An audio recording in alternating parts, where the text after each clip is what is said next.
পরের ছবি আপনাদের দেখাই। সেখানে আবার দেওয়াল দখল নিয়ে সিপিএম বনাম বিজেপি উভয় দল দাবি করছে যে তাদেরই দেওয়াল জোর করে দখল করে লিখে দেওয়া হয়েছে।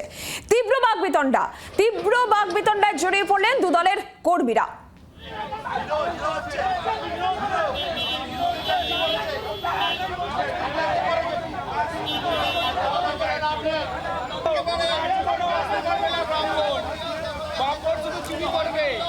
বিধান সরকার রয়েছেন টেলিফোন লাইনে প্রতিনিধি। বিধান, ঠিক কি ঘটেছে? দেওয়াল দখল নিয়ে দু দলই দাবি করছে নিজেদের দখলে রয়েছে এই দেওয়াল।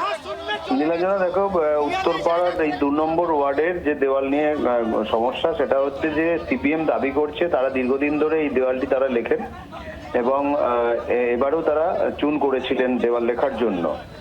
বিজেপির দাবি হচ্ছে যে তারা ওই দেওয়াল লেখবার জন্য ঠিক করেছিলেন এবং যেহেতু গতকাল ব্রিগেড সমাবেশ ছিল, কেউ এলাকায় ছিলেন না, সেই সুযোগে সিপিআইএম সেখানে ওই দেওয়াল লিখে দেয় এবং তারপর আজকে সকালবেলা বিজেপির কর্মীরা সেখানে উপস্থিত হয়ে দেওয়াল লেখার কাজ শুরু করে। তখনই কিন্তু সিপিআইএম এর যে কর্মী তারা কিন্তু সেখানে উপস্থিত হয় এবং দুই দলের কর্মীদের মধ্যে তীব্র বচসা শুরু হয় এবং বাকবিতণ্ডা এমন পর্যায়ে পৌঁছায় যে প্রায় হাতাহাতি হওয়ার উপক্রম হয় এবং বেশ কিছুক্ষণ ধরে এটা চলে।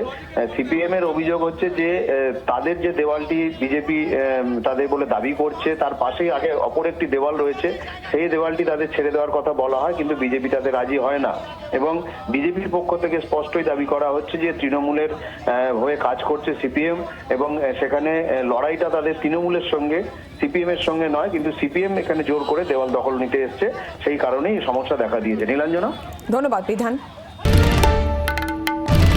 বাংলার আওয়াজ, বাঙালির আবেগ, জি 24 ঘন্টা।